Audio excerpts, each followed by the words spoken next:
Tanong lang mga kamags, ito kasi mags, bago kasi yung ginamit namin to na, bagong ginamit namin na brand, hindi namin alam kung bakit ito binili ng boss namin.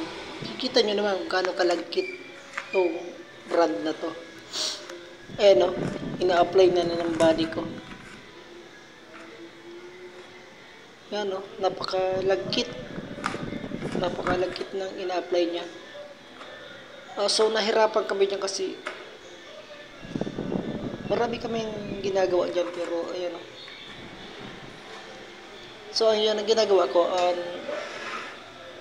ini-install ko muna lahat, tapos bago ina-applyan ng body ko ng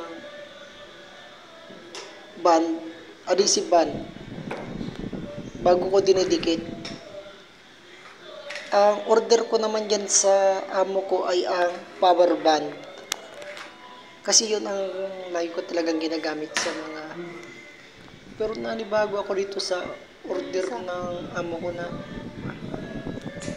fixed band, pero masyadong makunat at nabasag na nga yung pangpunas ng body ko. Sabi ko, ito palitan niya na. Ayan, pinalitan niya na kasi nabasag na. Ayan ang nabasag na, kaya pinalitan na ng body ko. Kita nyo naman, napakunat, pero okay lang, ginawa naman namin ang lahat at nagawa namin ng maayos. Ayan o, 10 balde pala naubos namin dyan at 4 na unit yung nagawa namin. Yan, yan yung mga unit namin. At ito, nakita nyo naman, oh yan, diskarte ko yan sa paglalatag. Nilalatag ko muna lahat. Ilalatag ko lahat bago namin idikit. Pag nalatag ko na lahat, yan, ilalatag ko lahat yan.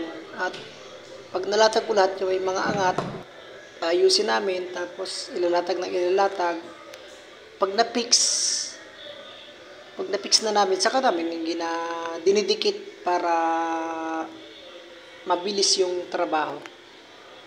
Yun lang, tip lang sa mga beginner, at kung may gusto ko idagdag, share nyo naman.